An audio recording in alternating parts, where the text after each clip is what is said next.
ಮತ್ತೆ ಹೇಳ್ಬೇಕು ಗುರು. ಫೆಬ್ರವರಿ 17ನೇ ತಾರೀಕು ಆದ್ಮೇಲೆ ನೀವೇನಾದ್ರು ಹಂಗೆ ಹೋದ್ರೆ ಪೊಲೀಸವರು ನಾಗವಲಿ ತರ ರಾರಾ ರಾರಾ ಅಂತ ನಿಮ್ನ ಕರೆಯೋದಂತೂ ಗ್ಯಾರಂಟಿ. ವಿಷಯ ಅಯ್ಯಯ್ಯೋ ನಮಸ್ಕಾರ ಕನ್ನಡಿಗರೇ, ಮತ್ತೆ ಹೇಳ್ಬೇಕು ಗುರು ಚಾನೆಲ್ಗೆ ಸ್ವಾಗತ ಸುಸ್ವಾಗತ ಅಂತ ಹೇಳ್ತಾ ಈ ವಿಡಿಯೋನ ಸ್ಟಾರ್ಟ್ ಮಾಡ್ತಾ ಇದ್ದೀನಿ. ಈ ವಿಡಿಯೋದಲ್ಲಿ ನಾನು ನಿಮ್ಗೆ ಹೇಳಕೊಟ್ಟಿರೋ ವಿಷಯ ಅದು ಏನಂತಂದ್ರೆ HSRP number plate. HSRP number plate ಅಂತಂತಂದ್ರೆ ಏನು, ಅದನ್ನ ಯಾಕೆ ಹಾಕ್ಬೇಕು, ಸೊ ಈ ತರದೆಲ್ಲ ಮಾಹಿತಿನ ನಿಮ್ಗೆ ಒಂದೇ ವಿಡಿಯೋದಲ್ಲಿ ಕೊಡ್ತಾ ಇದ್ದೀನಿ ನೋಡಿ. ನಾನು ಈ ವಿಡಿಯೋದಲ್ಲಿ ನಿಮ್ಗೆ ಹೇಳಕೊಟ್ಟಿರೋದು 3 ವಿಷಯ. ಅದ್ರಲ್ಲಿ ಒಂದು HSRP ಮೀನಿಂಗ್ ಏನು, ಆಯ್ತು, ಆಮೇಲೆ HSRP ಇಂದ ಏನೇನು ಉಪಯೋಗ ಇದೆ, ಏನೇನು ಬೆನಿಫಿಟ್ ಇದೆ, HSRP ನ ನಾವು ಬಳಸದೇ ಇದ್ರೆ ಏನೇನೆಲ್ಲ ನಾವು ದಂಡನ ವಿಧಿಸಬೇಕಾಗುತ್ತೆ, ಏನೇನೆಲ್ಲ ಪ್ರಾಬ್ಲಮ್ಸ್ಗಳನ್ನ ನಾವು ಫೇಸ್ ಮಾಡಬೇಕಾಗುತ್ತೆ ಅಂತ 3 ವಿಷಯನ ನಾನು ನಿಮ್ಗೆ ತಿಳಿಸ್ಕೊಡ್ತೀನಿ. ಸೊ ಜಾಸ್ತಿ ತಲೆ ಕೆಡಿಸ್ಕೊಬಿಡಿ ಫ್ರೆಂಡ್ಸ್. HSRP ಅಂತಂದ್ರೆ ಹೈ ಸೆಕ್ಯೂರಿಟಿ ರಿಜಿಸ್ಟ್ರೇಷನ್ ಪ್ಲೇಟ್ ಅಂತ. ಸೊ ಈ ಮೀನಿಂಗ್ ಅಲ್ಲೇ ನಿಮ್ಗೆ ಹೇಳ್ಬೋದು HSRP ಅಂತಂದ್ರೆ ನಿಮ್ಗೊಂದು ಹೈ ಸೆಕ್ಯೂರಿಟಿ. ಸೊ ಈಗ ನಿಮ್ಗೆ ಆಲ್ರೆಡಿ ನೀವು ಒಂದು ಗಾಡಿನ ನೀವು ಚಲೋ ಮಾಡ್ತಾ ಇದ್ದೀರಾ, ಆ ಗಾಡಿ ವೆಹಿಕಲ್ ನಂಬರ್ ಪ್ಲೇಟ್ಲಿ ಏನಿರುತ್ತೆ, ಜಸ್ಟ್ ನಿಮ್ ನಂಬರ್ ಇರುತ್ತೆ. ಈ ನಂಬರ್ನ ಪ್ಲೇಟ್ ಹಾಕ್ಸ್ಕೊಳ್ಳೋದ್ರಿಂದ ನಿಮ್ಗೆ ಏನೇನು ಬೆನಿಫಿಟ್ ಇದೆ ಅಂತಂದ್ರೆ ಹೈ ಸೆಕ್ಯೂರಿಟಿ ರಿಜಿಸ್ಟ್ರೇಷನ್ ಪ್ಲೇಟ್ ಅಲ್ಲೇ ಇದೆ. ಇದರ ಉಪಯೋಗ ಏನ್ ಮಾಡಿದ್ರೆ ನಿಮ್ಮ ಗಾಡಿ ಅಥವಾ ನಿಮ್ಮ ವೆಹಿಕಲ್ ಯಾವ್ದೇ ಇರೋದು, ಬೈಕು, ಕಾರು, ಯಾವುದೇ ತರ ವೆಹಿಕಲ್ಸ್ ಗಳಿದ್ರು ಅದಕ್ಕೆ ಸೆಕ್ಯೂರಿಟಿ ಇರುತ್ತೆ ನಿಮ್ಮ ಗಾಡಿಗೆ. ಇದನ್ನ ನಾವು ಮಾಮೂಲಿ ತರ ಅಂಗಡಿಲಿ ನಾವು ಅಥವಾ ಪರ್ಚೇಸ್ ಮಾಡೋ ಆ ತರ ತಗೊಳಕ್ಕಾಗಲ್ಲ.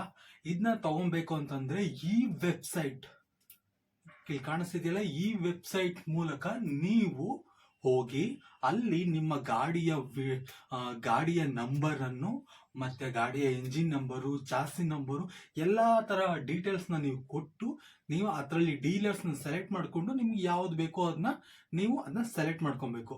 ಇದನ್ನ ಸೆಲೆಕ್ಟ್ ಮಾಡ್ಕೊಂಡು ಮಾಮೂಲಿ ಆನ್ಲೈನ್ ಅಲ್ಲಿ ನೀವು ಹೇಗೆ ಅಮೆಝಾನ್ ಅಲ್ಲಿ ಇವೆಲ್ಲ ಫ್ಲಿಪ್ಕಾರ್ಟ್ ಅಲ್ಲಿ ಹೇಗೆ ಬುಕ್ ಮಾಡ್ತಿರೋ ಅದೇ ರೀತಿಲಿ ಇದು ಬುಕ್ ಮಾಡಬೇಕು. ಬುಕ್ ಮಾಡಿ 1 ವಾರ ಆದ್ಮೇಲೆ ನಿಮ್ಗೆ ಸಿಗುತ್ತೆ. ಸೊ ಇದನ್ನ ನೀವು ಒಂದು ಸಲ ನಿಮ್ಮ ಗಾಡಿಗೆ ನೀವು ಫಿಕ್ಸ್ ಮಾಡಿದ್ರೆ ಮತ್ತೆ ತೆಗೆಯೋದು ತುಂಬಾ ಕಷ್ಟ ಫ್ರೆಂಡ್ಸ್. ಈಸಿಯಾಗಿ ಬಿಚ್ಬೋದು ಅಂತಂದ್ರೆ ಆರಾಮಾಗಿ ಕಳ್ಳ ಬಂದ್ಬಿಟ್ಟು ಎತ್ತಾಕೊಂಡು ಹೋಗ್ಬಿಡ್ತಾನೆ. ಅದಕ್ಕೆ ಏನ್ ಮಾಡಿದ್ದಾರೆ ಅಂತಂದ್ರೆ ಗಾಡಿಲಿ ಒಂದ್ಸಲ ಫಿಟ್ ಆದ್ಮೇಲೆ ಅದನ್ನ ಬಿಚ್ಚೋದ್ ಕಷ್ಟ. ಸೊ ಒಂದು ಕಳ್ಳ ನಿಮ್ಮ ಗಾಡಿಯನ್ನು ನೀವು ಯಾವಾಗ್ಲೂ ಅವನು ಏನಿಗೆ ಎತ್ಕೊಂಡೋಗಕ್ ಬಂದ್ರೆ ನಿಮ್ಮ ಗಾಡಿಯನ್ನ ಕಳ್ತನ ಮಾಡಿದ್ರೆ ಆಗ ಬೇಗ ನೀವು ಐಡೆಂಟಿಫೈ ಮಾಡಬಹುದು. ಯಾಕಂತಂದ್ರೆ ಅವ್ನು ಬಿಚ್ಚೋದು ತುಂಬಾ ಲೇಟ್ ಆಗುತ್ತೆ. ಆ ಲೇಟ್ ಆಗೋ ಟೈಮಲ್ಲಿ ಅವ್ನ ಟ್ರ್ಯಾಕ್ ಮಾಡ್ಬೋದು, ಅವ್ನು ಎಲ್ಲಿದ್ದಾನೆ ಅಂತ ಪಕ್ಕಾ ಮಾಹಿತಿನ ನಮ್ಮ ಕರ್ನಾಟಕ ಪೊಲೀಸ್ ಅವ್ರಿಗೆ ಪಕ್ಕ ಸಿಗುತ್ತೆ. ಇದರಿಂದ ಏನಾಗುತ್ತೆ, ಕ್ರೈಮ್ ನ ಸ್ವಲ್ಪ ತಡಿಬಹುದು. ಮತ್ತೆ ಕೆಲವ್ರು ಏನ್ ಮಾಡ್ತಾರೆ ಅಂತಂದ್ರೆ ನಿಮ್ಮ ಗಾಡಿಯ ನಂಬರ್ ಪ್ಲೇಟ್ ನನ್ನು ಬೇರೆಯವ್ರ ಗಾಡಿ ಎಂತ ಕಾರು ಏನಾದ್ರು ಒಂದು ಕಳ್ತನ ಮಾಡೋದಿರ್ಬೋದು, ದರೋಡೆ ಮಾಡೋದಿರ್ಬೋದು, ಯಾವುದೇ ತರ ಒಂದು ಸ್ಮಗ್ಲಿಂಗ್ ಏನೇ ಒಂದು ಮಾಡ್ಬೇಕು ಅಂತಂದಾಗ ಬೇರೆಯವ್ರ ನಂಬರ್ ಪ್ಲೇಟ್ ನ ಕಿತ್ಕೊಂಡ್ಬಂದು ಹಾಕೊಂಡು ಹೋಗೋ ತರ ಎಲ್ಲ ಚಾನ್ಸಸ್ ಇದೆ ಮಾಮೂಲಿ ನಂಬರ್ ಪ್ಲೇಟ್ ಅಲ್ಲಿ. ಬಟ್ ಈ ಪ್ಲೇಟ್ ಅಲ್ಲಿ ಆತರ ಮಾಡಕ್ಕಾಗಲ್ಲ. ಯಾಕಂತಂದ್ರೆ ಆತರ ಮಾಡಿದ್ರೆ ಪಕ್ಕ ತಗಲಾಕೊಂಡ್ಬಿಡ್ತಾರೆ, ಯಾಕಂದ್ರೆ ಟ್ರ್ಯಾಕಿಂಗ್ ಮೂಲಕ ಇರುತ್ತೆ. ಈಗ ಗೊತ್ತಾಯ್ತು. ಮತ್ತೆ ಈ ನಂಬರ್ ಪ್ಲೇಟ್ ಅಲ್ಲಿ ನಾವು ತಿದ್ದಕ್ಕೂ ಆಗಲ್ಲ. ಸೊ ತಿದ್ಬಿಟ್ರೆ ಆಮೇಲೆ ಚೇಂಜ್ ಆಗ್ಬಿಡುತ್ತೆ ಅಂತ ನೀವು ಅನ್ಕೊಬಹುದು. ಬಟ್ ಇದ್ರಲ್ಲಿ ತಿದ್ದಕ್ಕಂತೂ ಆಗಲ್ಲ. ಸೊ ಇದೊಂದು ಬೆನಿಫಿಟ್. ಕೇಳಿದ್ರಲ್ಲ, ಇಷ್ಟು ಬೆನಿಫಿಟ್ ಗಳಿದೆ. ಸೊ ಇಫ್ ಇನ್ ಕೇಸ್ ನೀವು ನಾನು ಹಾಕ್ಸಲ್ಲಪ್ಪ, ನಮ್ಗೆ ಸಾಕು, ಇರೋದೇ ಸಾಕು ಅಂತ ಅನ್ಕೊಂಡ್ರೆ ನೀವು ಇದನ್ನ ಹಾಕ್ಸ್ಕೊಂಡಿಲ್ಲ ಅಂದ್ರೆ ಏನೇನೆಲ್ಲ ನೀವು ದಂಡ ಕಟ್ಟಬೇಕಾಗುತ್ತೆ, ಏನೇನೆಲ್ಲ ನೀವು ಪ್ರಾಬ್ಲಮ್ಸ್ ನ ಫೇಸ್ ಮಾಡ್ಬೇಕು ಅಂತಂದ್ರೆ ಇಲ್ಲಿದೆ ನೋಡಿ. ಕರ್ನಾಟಕದಲ್ಲಿ ಕಾನೂನು ಬಂದಿರೋದು ಏನು ಅಂತಂದ್ರೆ ಫೆಬ್ರವರಿ 17ನೇ ತಾರೀಕಿಂದ ಯಾರು ತಮ್ಮ ಗಾಡಿಗಳಿಗೆ ಈ HSRP ನಂಬರ್ ಪ್ಲೇಟ್ ನ ಹಾಕ್ಸ್ಕೊಂಡಿಲ್ಲ ಅವ್ರನ್ನ ಪೊಲೀಸು ಪಕ್ಕ ತಡಿತಾರೆ. ತಡೆದ್ಬಿಟ್ಟು ಏನ್ ಮಾಡ್ತಾರೆ, ಇದ್ದೇ ಇದೆಯಲ್ಲ, ಕಟ್ಟು ದಂಡ ಕಟ್ಟು. ಅಯ್ಯೋ, ಈ ನನ್ ಮಕ್ಳು ಮತ್ತೆ ಶುರು ಮಾಡಿದ್ರಯ್ಯ.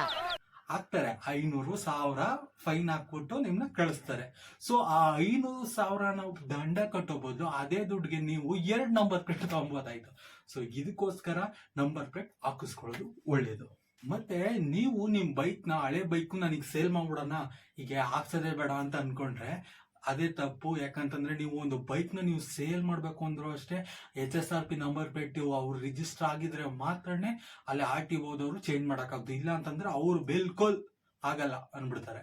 ಸೊ ಅದಕ್ಕೆ ಫಸ್ಟ್ ಚೇಂಜ್ ಮಾಡಿಸಿ. ಮತ್ತೆ ನೀವು ಅನ್ಬೋದು ನಾನು ಇಲ್ಲಿಲೇ ಓಡಾಡ್ತೀನಪ್ಪ, ಹಂಗೆ ಓಡಾಡ್ತೀನಿ, ನನಗೇನು ಬೇಕಾಗಿಲ್ಲ ಅಂತ ಅಂದ್ರೆ, ನೀವು ಮಾಮೂಲಿ ನೀವು ವರ್ಷ ಇನ್ಶೂರೆನ್ಸ್ ಕಟ್ತಿರಲ್ಲ, ಆ ಇನ್ಶೂರೆನ್ಸ್ ಕೂಡ ಇನ್ ಮುಂದೆ ನೀವು ಇನ್ಶೂರೆನ್ಸ್ ಕಟ್ಟಬೇಕಂದ್ರೂ HSRP ನಂಬರ್ ಪ್ಲೇಟ್ ರಿಜಿಸ್ಟರ್ ಆಗಿದ್ರೆ ಮಾತ್ರನೇ ಇನ್ಶೂರೆನ್ಸ್ ನೀವು ಮಾಡ್ಕೊಳಕ್ಕಾಗೋದು ನಿಮ್ಮ ವೆಹಿಕಲ್ಗೆ. ಇಲ್ಲ ಅಂತಂದ್ರೆ ಅದು ಆಗಲ್ಲ ಅಂತ ಕರ್ನಾಟಕದಿಂದ ಕಾನೂನಿಂದ ಹೇಳಿದ್ದಾರೆ. ಅದಷ್ಟೇ ಅಲ್ಲದೆ ಗಾಡಿ ಫಿಟ್ನೆಸ್ ಕೂಡ ಅಷ್ಟೇ, ಗಾಡಿ ಫಿಟ್ನೆಸ್ ಸರ್ಟಿಫಿಕೇಟ್ ನೀವು ತಗೊಬೇಕು ಅಂತಂದ್ರೂ ಅಷ್ಟೇ ಅವ್ರು ಕೊಡೋದಿಲ್ಲ. ಯಾಕಂತಂದ್ರೆ HSRP ನಂಬರ್ ಪ್ಲೇಟ್ ಕಡ್ಡಾಯ. ಇದಿಷ್ಟು ನೀವು ಈ ವಿಡಿಯೋದಲ್ಲಿ ನೀವು ತಿಳ್ಕೊಬಹುದು. HSRP ಅಂದ್ರೆ ಏನು ಅಂತ ಗೊತ್ತಾಯ್ತು, ಅದರಿಂದ ಏನು ಉಪಯೋಗ ಅಂತ ಗೊತ್ತಾಯ್ತು, ಹಾಕ್ಸ್ಕೊಂಡಿಲ್ಲ ಅಂದ್ರೆ ಮಾಡ್ಕೊಂಡಿಲ್ಲ ಅಂದ್ರೆ ಏನೇನೆಲ್ಲ ಅನಾನುಕೂಲ ಇದೆ ಅಂತಂತಾನು ನಿಮ್ಗೆ ಗೊತ್ತಾಯ್ತು. ಸೊ ಮರಿದೆ HSRP ನಂಬರ್ ಪ್ಲೇಟ್ನ ಫೆಬ್ರವರಿ 17ನೇ ತಾರೀಕು ಒಳಗಡೆ ಬೇಗ ಮಾಡಿಸ್ಕೊಳ್ಳಿ. ನಾನು ಈ ವಿಡಿಯೋನ ಇಲ್ಲಿಗೆ ಕೊನೆ ಮಾಡ್ತಾ ಇದ್ದೀನಿ. ಸೊ ನಿಮಗೆಲ್ಲ ಈ ತರ ಬಗ್ಗೆ ಏನೇ ಒಂದು ಡೌಟ್ ಇತ್ತು ಅಂದ್ರೆ ಕಾಮೆಂಟ್ ಸೆಕ್ಷನ್ ಮೂಲಕ ನೀವು ಕಾಮೆಂಟ್ ಮಾಡಿ, ನಾನು ನಿಮ್ಗೆ ಆನ್ಸರ್ ಮಾಡಕ್ಕೆ ಸದಾ ನಿಮ್ಮ ಸೇವೆಯಲ್ಲಿ. ನಮಸ್ಕಾರ ಫ್ರೆಂಡ್ಸ್, ಮತ್ತೆ ಸಿಗೋಣ ಮುಂದಿನ ಒಂದು ಹೊಸ ಕಂಟೆಂಟ್ ಮೂಲಕ.